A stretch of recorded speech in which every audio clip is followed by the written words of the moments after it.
စိတ်မကြသေးခင်အချိန်တစ်ခုက အကိုယုံမနာရွာတူရမှာ အသက်18လောက်လူငယ်လေးယောက်ရှိတယ်သူတို့ကတငယ်ချင်းတွေငယ်ငယ်ချင်းတွေပေါ့ဒါပေမဲ့ဇယိုက်ကမတူကြဘူးသူတို့ကတော့မောင်ဦးဖိုးလုံးခင်းအင်းနဲ့ခင်းထွေးတယ်မောင်ဦးကဆွာတယ်သူမှန်တယ်ထင်းထင်းမထင်းထင်းတစိုးထိုးတစောက်ကစွတ်လောက်တာကူကူဆိုဖိုးလုံးဖိုးလုံးဆိုတဲ့ကောင်ကကြောက်တာမှသူကလူကြောက်တာမဟုတ်ဘူးရဲကြောက်ညနေနေဝီတရောစစ်ပင်ကြီးတွေဘာကြီးတွေနဲ့ဖက်သွားလို့ရှိရင်မော်လည်းမကြည့်ရဘူးရန်တော့ကောင်းကောင်းမချောင်ရဘူးအဲ့လိုကောင်မျိုးခင်အေးနဲ့ခင်ထွေးဆိုတာသူကညီကိုညီကိုကတော့သူကအပျော်သမားဆက်ဆူနိုင်တယ်ဒီကူဆိုရင်မြောက်ပေးမယ်ပြင်ပေးမယ်အဲ့လိုကောင်မျိုးလေးဇဲမတူရရင်သူတို့ကချစ်တော့ချစ်တယ်ဗျပေါင်းပြီးရတယ်သူတို့အားလုံးရဲ့မိဘတွေကတော့မရှိမရှားနေရပါဘူးပြည်ပြည်လည်းတော့ရှိကြတာပဲတနေ့တော့ရွာထိပ်ရဇဲတစ်ခုမှာ၄ယောက်သားထိုင်နေကြရင်လည်းရွာဦးဖုန်းကြောင်းသားတစ်ခေါ်ရောက်လာအဲ့ဒီမှာရောက်တဲ့ရာစကားတွေပြောနေကြတာပေါ့နော်ပြောနေကြရင်လည်းဖုန်းကြောင်းသားတစ်ကောင်ကနာနာဘဝအကြောင်းကိုရောက်လာနာနာဘဝအကြောင်းကိုရောက်လာအဲ့မှာဒီကောင်တစ်ကောင်ကဒီစကင်း၄ယောက်6တယ်လှန့်နေတဲ့ပုံစံမျိုးနဲ့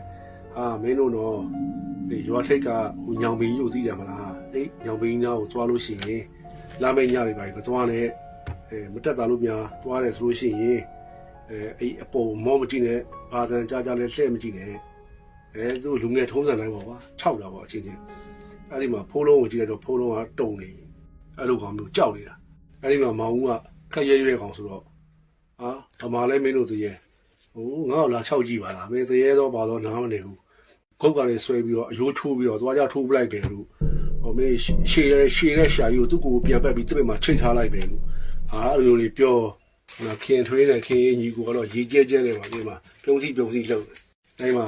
သူတို့စကားကိုမကြောက်ပဲနဲ့တရေကိုတော့ဘာလို့မယ်ညာလို့မယ်အပြောခံလိုက်ရတော့ဒီကောင်လည်းတင်းသွားတယ်ဟဲ့အောင်နေတဲ့လောကမှာတရေဆိုတာတကယ်ရှိရဲကွာနာနာဘာဝလို့ခေါ်တယ်ငါတို့ဆရာတော်ဘုရားကြီးဟောတဲ့တရားတွေမှာတစ်ခါလေးပါတယ်တဲ့ငါကြားဘူးတယ်